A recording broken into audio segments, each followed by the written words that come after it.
Fonitec Headsets. Apoia a TV Call Center.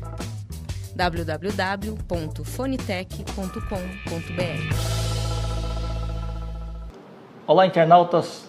Tivemos aí um bate-papo aí bem elucidativo, né, com o Walter Andrade, né? Nós falamos bastante sobre tecnologias, inovação, Big Data, e tivemos aí muitos pedidos para que você falasse aí mais sobre o Speech Analytics e o Voice Analytics. Então, eu queria agradecer aí, né, por você ter nos brindado aí com mais essa parte. E vamos então falar sobre o Voice Analytics. Legal. Queria que você conceituasse um pouquinho para o pessoal primeiro, depois a gente discorre. Quando a gente fala do Voice Analytics, né, que é uma outra forma de dizer o Speech Analytics, mas basicamente como que a gente consegue extrair, né, informações, conhecimento, né, de um áudio. Né? Perfeito. Ou de uma interação, vamos dizer assim, né? Que no final das contas se resume em um áudio. Então, como é que a gente consegue extrair conhecimento de processos, né, de fala, né? Quando a gente trabalha hoje, principalmente na Serasa, né, que a gente tem um produto em específico lá que a gente chama até de Voice of Customer, né, que é a voz do consumidor. Bonito.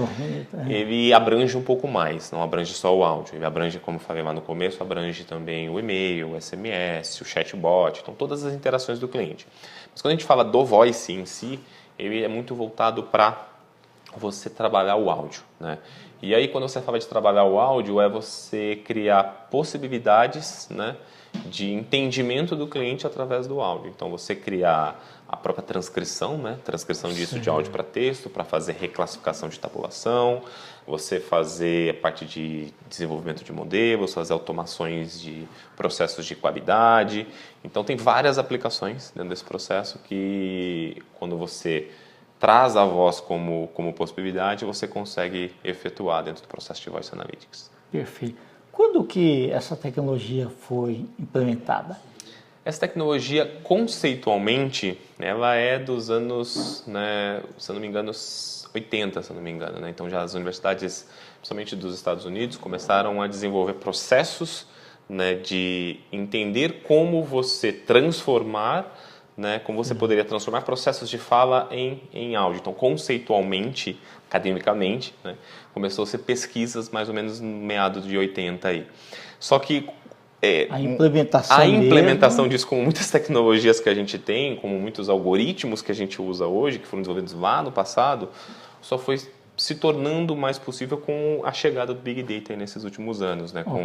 Com chegada de nuvem, chegada de processos que permitiram você começar a trabalhar mais com esse tipo de solução. Por quê? Porque é custoso, né? É custoso você transcrever um áudio para texto, né? Você está falando de transcrever, às vezes, 10 minutos de duas pessoas falando, de vários canais simultâneos falando. Sim. Então, você precisa de capacidade de processamento, né? Perfeito. E aí você precisa desenvolver linguagem de alto nível, né? E aquele processo de engatinhar, andar e correr, na tecnologia também é a mesma coisa. É a mesma coisa. E nesse processo, muito mais, né? Certo. Porque ele tem, como é um processo muito novo, teve uma primeira parte que foi você desenvolver o algoritmo, né? Depois a segunda parte que foi processar, né? Isso que eu acredito que a gente está vivendo um pouco desse final dessa etapa de você conseguir operacionalizar isso, e agora a gente está entrando numa etapa que seria a etapa de como isso vai se encaixar no ambiente de negócio das empresas. Perfeito. Então, o que a gente tem visto muito é que esse tipo de tecnologia agora, as empresas estão entendendo como isso vai se encaixando dentro do universo de negócio. Então, acho que a gente está começando a viver esse universo com mais força agora. Ok. Essa terceira fase. Você já é do mercado assim já há bastante tempo. Quando falaram para você que essa parte de monitoria poderia ser automatizada, né, com os recursos, qual foi a sua primeira reação? Quando eu comecei dentro desse processo, pensa assim, eu sempre vim de trabalhos analíticos mais tradicionais, né? Tá. Então, trabalhar muito com relatórios, trabalhar muito com modelos e tal. Mais racional. Mais, né, dentro do tradicional ali, né? Trabalhar com, né, o que a gente conhecia. Quando a gente começou com isso, né, eu vou falar um pouco da minha experiência. Por favor. A gente começou isso há uns 4 anos atrás, né? Então, a gente tem... Hoje, eu tenho várias pessoas que trabalham comigo, principalmente os meus chefes. Essas pessoas são muito pessoas que procuram muito processos inovativos porque sabem o quanto isso fomenta a competitividade dentro da empresa, o quão isso é importante para você fazer ciclos, né, de alavanco dentro da empresa com novas tecnologias. E quando chegaram na gente, a ideia foi muito assim, precisamos trabalhar com dados não estruturados e ver como é que isso potencializa nosso ambiente de negócio. Perfeito. E aí a gente falou assim, mas como é que eu vou trabalhar com uma informação que não tem estrutura? Porque um texto, na verdade, que é gerado do áudio, não tem estrutura nenhuma. Você não tem lá o campo sexo, por exemplo, do cliente, que você sabe que é masculino e feminino. Você não tem o estado civil. Você tem lá o cara falando de N formas diferentes que ele não gostou do seu serviço. Ou você tem ele falando de N formas diferentes que ele não gostou, que ele se apresentou, que ele fez uma fase de fechamento, ou que ele, por exemplo, foi agressivo com o cliente. Sim. Então, vícios de linguagem. Então, quando a gente começou com isso, foi um grande desafio, porque a gente precisou fazer uma pesquisa bem forte para poder entender como organizar esse dado do ponto de vista de processo, do ponto de vista de metodologia, né, para você conseguir no final gerar resultados que estatisticamente, né, e dentro dos processos de negócio dos nossos clientes faziam sentido. Então, vou dizer para você que a gente encarou muito como um desafio, né? Precisamos trabalhar isso. E o time em si, que não era só eu na época, na verdade foi um conjunto de profissionais. Hoje nós começamos com 3 pessoas. Hoje nós somos em Analytics, em consultoria em Analytics que trabalha com esse produto em específico, nós já somos em 14, né? Puxa vida. Então, e Analytics da Serasa inteira hoje, nós somos em mais de 100. Então, foi bem desafiador. O time encarou com muito desafio, porque foi uma oportunidade de entender uma coisa que no passado a gente não conhecia, né? E como a gente começou isso lá no passado, a gente já tem estruturas semânticas, estruturas de como fazer isso bem robustas, do ponto de vista de processamento, de entendimento. Biblioteca de voz mesmo, né? Bibliotecas de voz que já respondem a alguns segmentos de mercado. Eu já consigo responder hoje a questão de monitoria com muita facilidade, já consigo responder questões de cobrança com muita facilidade. Por exemplo, questões que a gente normalmente tem na monitoria, que é identificar se o cliente, se foi feitas as confirmações cadastrais, se você teve as frases de fechamento, se foi ofertado o desconto no momento certo, essas coisas todas já está tudo mapeado. Cortesia, né? Se foi agressivo, se o cliente teve palavrão na frase ou não. Então, tudo isso já está bem mapeado. Por exemplo, a gente tem um book ontológico que a gente fala hoje, que é esse dicionário semântico, voltado basicamente para reclamação. Então, o que o cara falou do seu serviço? O que o cara falou do seu pacote? No final do processo, teve uma resolução ou não para o cliente? Então, essas coisas já estão bem mapeadas. É claro que a gente tem diversos desafios. Sim. Às vezes a gente vai no cliente e o cara traz lá 5 ou às vezes até 10 perguntas que a gente nunca imaginou. Mas esse é o desafio do negócio, né? Exato. E por quê? É construir isso dado que você tem a tecnologia. Porque agora é construção, o processo já está pronto, entendeu? Então foi muito interessante, muito desafiador. Acredito que um dos motivos até de eu estar na Serasa é porque me proporciona esse universo onde eu consigo desenvolver junto com o time ali essas possibilidades de inovação. Então, muito bom. Eu acho que para o meu profissional em si foi muito bom, né? Porque me desenvolveu como profissional, né? Em outras frentes que me tirou um pouco daquele caminho tradicional, né? Perfeito. Foi muito bom. Ô, Walter, qual que é o percentual de monitoramento automatizado alcançado? O percentual hoje de monitoramento alcançado, normalmente, assim, as operações são muito grandes, né? Então, a gente tem clientes hoje que tem cliente que faz só em EPS e o cara faz 10 milhões de ligações no mês. Né? Se for pensar nos grandes clientes. Né? É verdade. Então, assim, inicialmente, a gente não começa projetos processando 10 milhões, porque a mudança dentro do cliente tem que ser muito grande. né? Inclusive para poder até justificar o custo, né? E poder criar aquele processo que eu comentei no início de você justificar, né? Que aquele investimento, como é que ele vai impactar, né? No retorno sobre o que o cliente espera, né? Então, hoje a gente tem trabalhado inicialmente com os clientes com 5% da operação, né? Então, 5%, e aí a gente cria curvas de crescimento isso ao longo do tempo, de acordo com a maturidade dos clientes. Então, a gente começa com um início aqui menor, né? E aí a gente tem o processo normal acontecendo aqui, a gente faz os confrontamentos, né, para poder garantir a qualidade, né, do que ele possui hoje versus o que a gente está implantando, e aí a gente vai crescendo isso continuamente. Até você ter um número estatisticamente válido, né? Exatamente. Na verdade, assim, se você for pensar, dependendo das operações, né, você já tem uma dinâmica muito interessante em 5%, né? Claro que isso vai aumentando ao longo do tempo, né? Perfeito. Ao longo de uma maior quantidade, né? Ok. Esse bloco está muito legal, hein? Tem muita gente assistindo a gente. Eu quero agradecer ao pessoal que está assistindo ao vivo.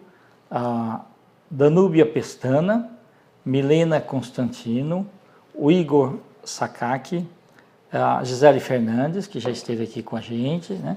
A Júlia Oliveira, o Jales Estevan, o Guilhermo Ocampo, a Graziela Fernandes, né?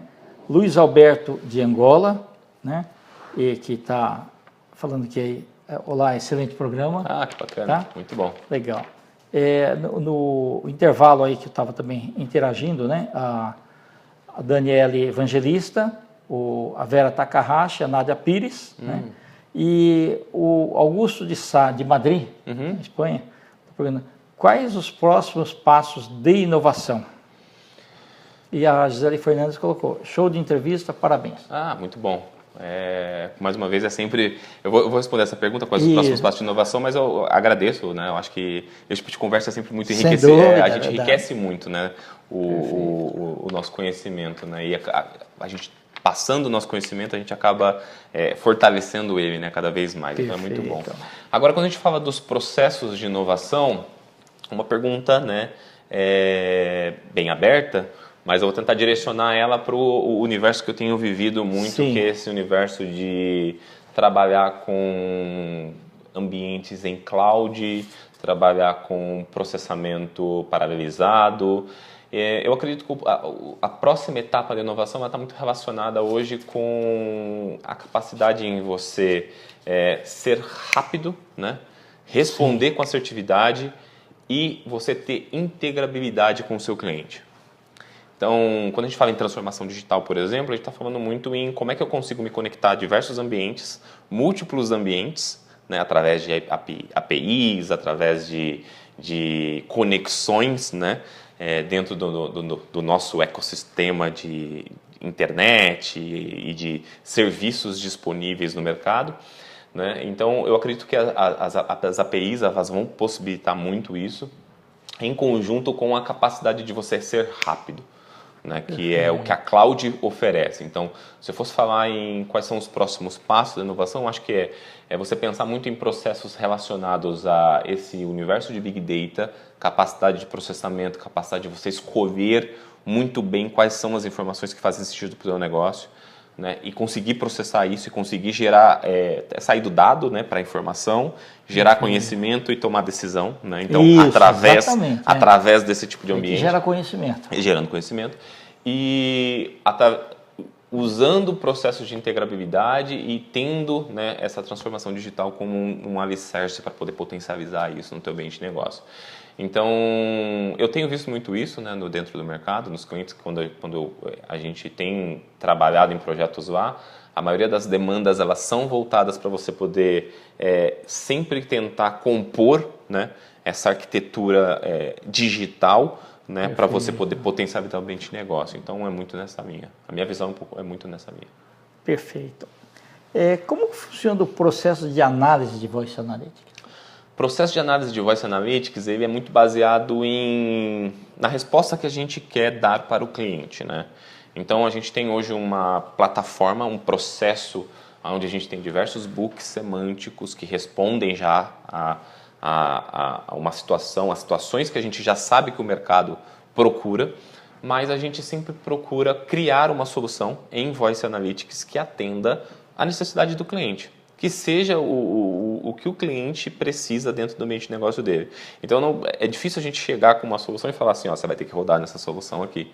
Né? A gente tenta criar ambientes mais que encaixem mais através da plataforma. Então, a gente tem a necessidade de fazer a automação da monitoria.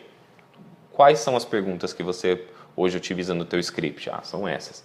Essas aqui a gente já tem, então vamos trabalhar nessas outras? E aí a gente trabalha a construção junto com os nossos clientes e no final monta a automação de acordo com a necessidade dele. Então a plataforma em si é nossa. Né? Hoje a gente tem uma, como eu estava comentando com você aqui, né?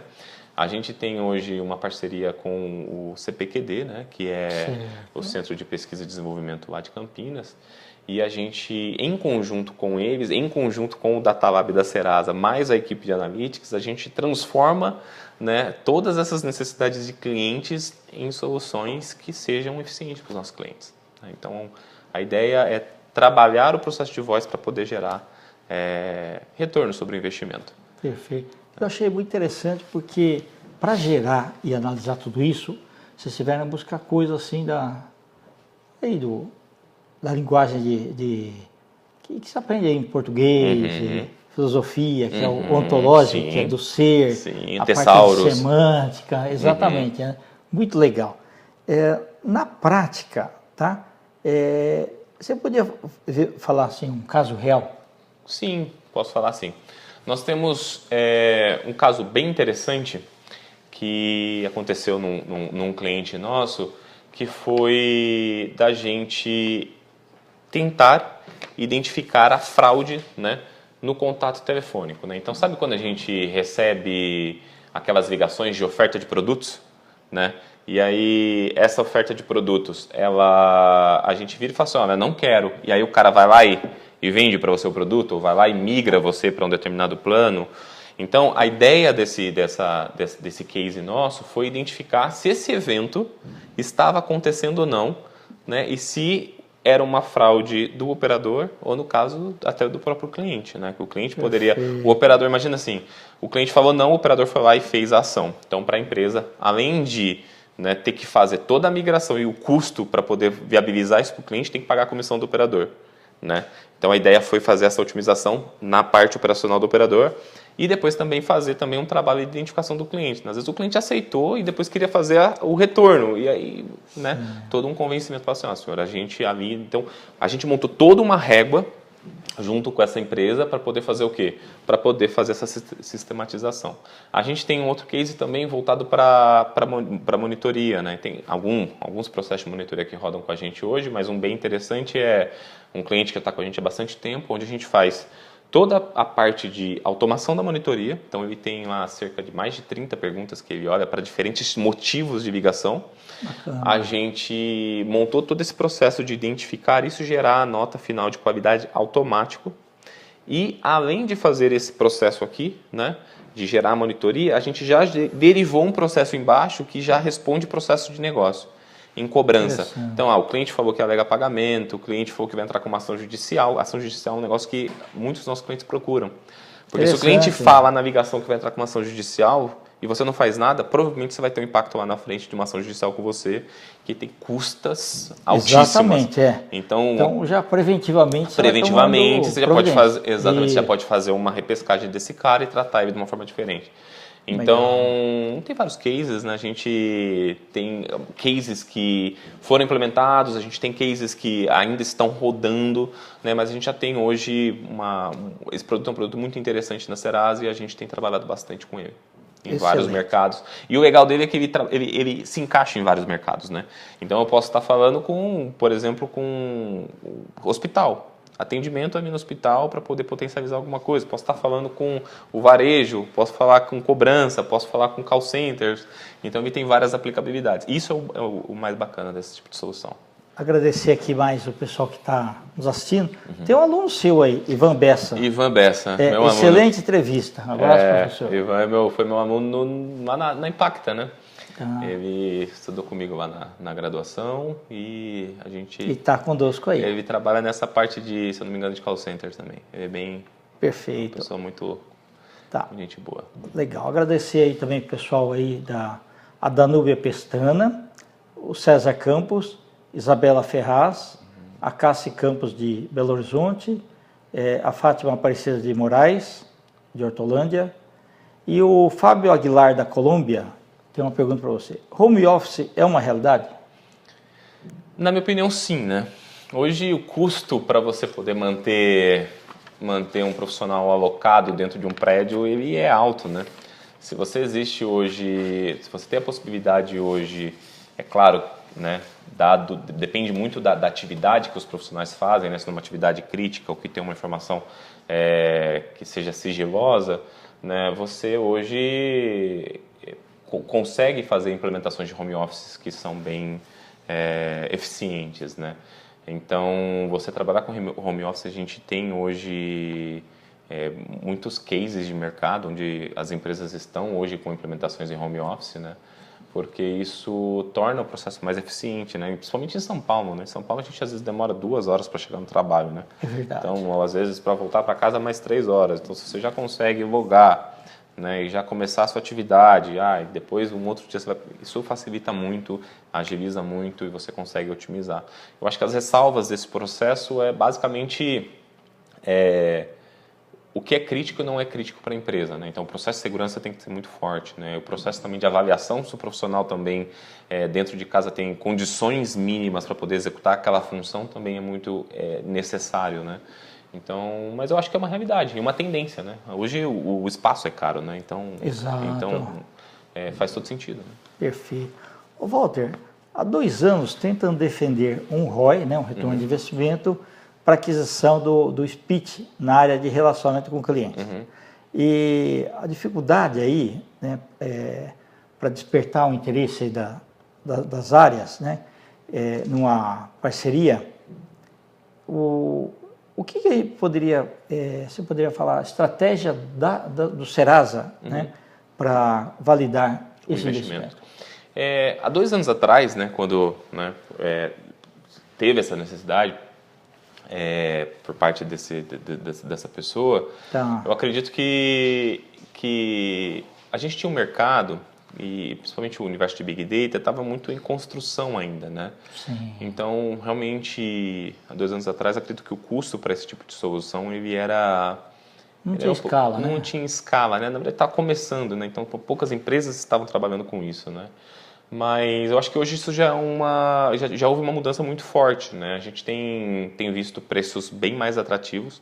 É claro que o preço ele está sempre atrelado a quanto você, né? Qual é o timing que você gostaria de ter esse retorno. Então, vamos pensar assim, a ligação acabou de acontecer, você quer ter um online aqui para 100% da tua operação, você vai precisar de uma infraestrutura maior. Exato. Entendeu? E aí essa infraestrutura tem que ser dimensionada para poder fazer sentido para o teu ambiente de negócio que te traga o retorno sobre o investimento. Sim. Então, a conta que a gente faz é muito isso junto com o cliente, né? Fala assim, cara, qual que é o impacto que isso vai ter no teu negócio versus o que você tem hoje, né? E quanto você vai gastar. E se hoje você demora 10 dias, tentar chegar o mais próximo possível Exatamente. Né? Então, é muito nessa linha, mas acredito que hoje já temos hoje possibilidade de ter uma diferença em relação a 2 anos atrás relacionadas a esse custo. Perfeito. Walter, tem uma pergunta do Rafael Mouradi. Né? Em uma escala de 0 a 10, qual a nota que você dá para o Voice Analytics no atendimento do Brasil? De 0 a 10? É uma pergunta... subjetiva. Pela tua experiência. Pela minha experiência, eu acho que... Eu não vou falar 10, porque eu acho que é muito pretensioso. Eu acho que as coisas elas precisam evoluir. Né? E eu acredito que tudo, né, está em constante evolução. Mas eu daria 8 com certeza. Que bom. Por quê? Porque quando a gente fala no Brasil, eu vou tentar reduzir para a minha experiência, né? É claro, porque o que eu tenho visto nos outros players, que é um pouco diferente do que a gente tem atuado hoje, que são plataformas mais voltadas para você poder fazer uma análise subjetiva no que está acontecendo nas ligações. A gente faz um passo a mais, a gente vai para o Analytics do Voice. Então, a gente já sabe como reduzir o Voice em situações preditivas, em situações que geram uma classificação mais eficiente do processo como está acontecendo. Mas eu acredito que precisa melhorar bastante, né? Eu acredito que, e eu não vou dar, não dou 10 em função disso. Eu acredito que a escala de processamento ela tem que baratear mais, cada vez mais, entendeu? A gente tem que ter modelos mais eficientes, tem que utilizar mais processos de machine learning, a gente tem que entender mais, tipo, como é que se conecta isso com outros ambientes de negócio. Para os triviais, a gente já conhece, né? Então, a gente falar de cobrança, call center, falar desses que a gente já trabalha há muito tempo, fraude, fica muito simples, porque todos nós trabalhamos com isso, né? Mas ainda tem uma dinâmica de como é que isso capitaliza mais no mercado, que eu acredito que a gente precisa trabalhar, entendeu? Perfeito. Então, são discussões que a gente tem recorrentemente dentro da Serasa, principalmente as discussões de brainstorm que a gente faz. A gente utiliza de processo de design thinking lá, né, para poder gerar aquele turbilhão de ideias e depois poder reduzir em ideias, né, que sejam realmente prototipadas. E a gente sempre cai nisso, né? Quais são os segmentos, né, e como é que o Voice Analytics se encaixa dentro dos segmentos, né? Essa é uma constante nossa, porque a gente precisa chegar no segmento com o quê? Com uma solução que faça sentido. Perfeito. Walter, voltando àquela tua pergunta anterior, essa nota, se fosse há 2 anos atrás, quanto seria? Só para eu acho que seria 5. Sim, então tivemos uma boa evolução. Acho que 5, 4, entendeu? Perfeito. Acho que sim. Walter, nós estamos aí nos instantes finais, né? Quero agradecer a todos os internautas que interagiram e aqueles que também sempre estão nos apoiando, né? Um agradecimento aos nossos apoiadores aí, a BISPRO, a Uso Digital, a Editora Laços, né? E eu quero te presentear com um dos livros. Legal. Né? Para a gente fazer algumas parcerias aí. Legal, ótimo, ótimo. E convite para você retornar outras vezes contando novas novidades aí. Tá certo. Agradeço muito a oportunidade. É sempre um prazer conhecer profissionais, né, que têm uma bagagem muito grande dentro do universo de algum segmento do mercado. Eu acho que eu estendo também o agradecimento às pessoas que estão aqui, a BISPRO, né, sobre trazer essa oportunidade da gente falar um pouco sobre aquilo que a gente está fazendo. É muito importante, como eu falei, a gente se comunicar, né, e falar sobre o tema para poder gerar conhecimento para as pessoas, né, e gerar também aí uma rede de relacionamento que consiga fazer esse tipo de processo evoluir. E agradeço bastante. Perfeito. Mais uma vez, os meus contatos, como eu falei no vídeo anterior, é walterconv.andrade@br.experian.com. Se vocês quiserem me adicionar no LinkedIn, me mandar e-mail pela Serasa, fiquem à vontade. No LinkedIn acho que eu estou como Walter Lacerda, se eu não me engano, mas o Walter Andrade também acha também. Fiquem à vontade. Perfeito. Internautas, então, com os agradecimentos a esse grande profissional, nós finalizamos mais um programa TV Call Center. Um grande abraço e até a próxima.